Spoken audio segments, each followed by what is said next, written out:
The Lord be with you. A reading from the Holy Gospel according to Luke. Jesus said to his disciples, "I have come to set the earth on fire, and how I wish it were already blazing.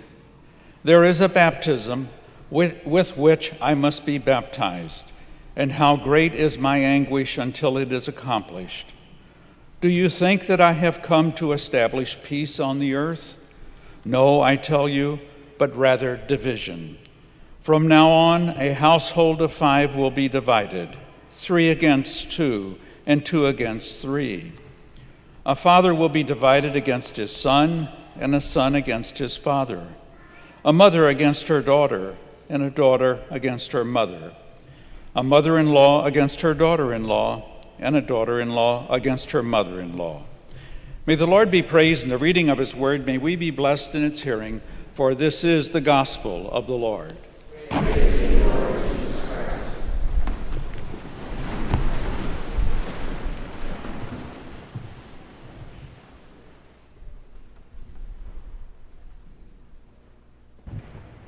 Good morning, everyone. How about that good news gospel, huh? Too bad I'm not a hellfire and brimstone preacher. I'd have a heyday with that one. I would like to focus in a few minutes on the gospel reading itself.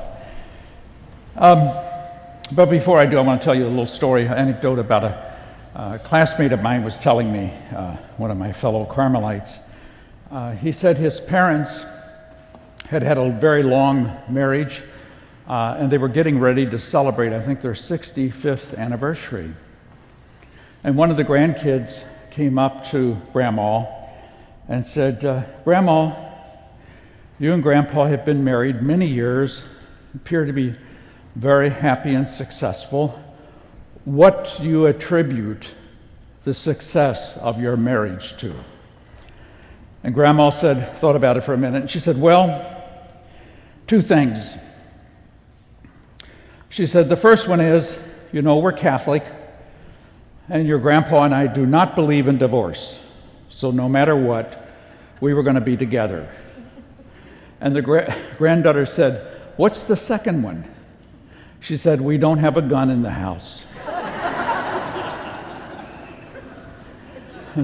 I thought there was an honest answer. So today we focus on fire and brimstone. And this, I was thinking living here in California. I live over, by the way, in Sun Valley, which is very close to I think they're the Verdugo Mountains. And believe me, I've seen a lot of fire over there. And it gets close at times, and maybe it gets close to you as well. And you wonder to yourself, how close is this fire going to come? What do I need to do to prepare for it? What happens if it hits my home? Those are very, very serious questions, I think, for people to have to face. And we know that some people have faced some terrible disasters when they have lost their homes and all their physical possessions to these fires. So certainly it's a very serious thing.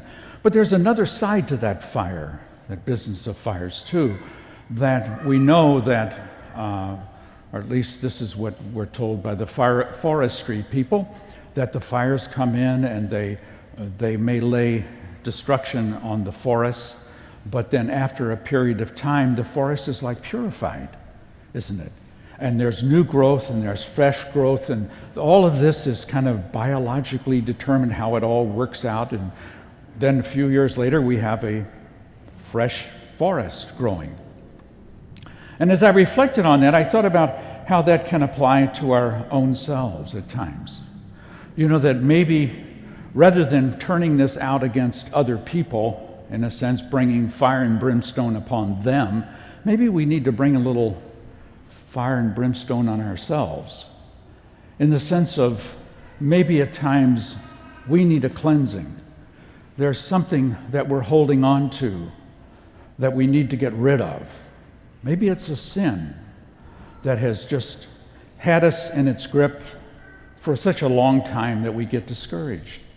And yet the question is then, well, in addressing that issue in our lives, Do we take advantage of the sacrament of reconciliation? Do we go to confession regularly or at all? Do we take advantage of the sacramental life of the church in order to help us to, in a sense, cleanse ourselves of that which we need to give up or get rid of or to change in our lives? Don't we all have things in our lives that we need to change? And doing so, of course, is never easy. It takes courage and hard work to bring about changes in our lives in order to move, in a sense, to a different level. And that different level can be very much a different level of our spirituality and our connection with Christ. When we seek a more intimate connection with the Lord. As I was reflecting on this gospel and upon the difficult decisions that sometimes we make and the need for cleansing in our lives and to bring about change, I was reminded of a student of mine that I had in graduate school many years ago. And she was older than most of the other students in the class. And one day she pulled me aside and she said, "I want to tell you something about myself."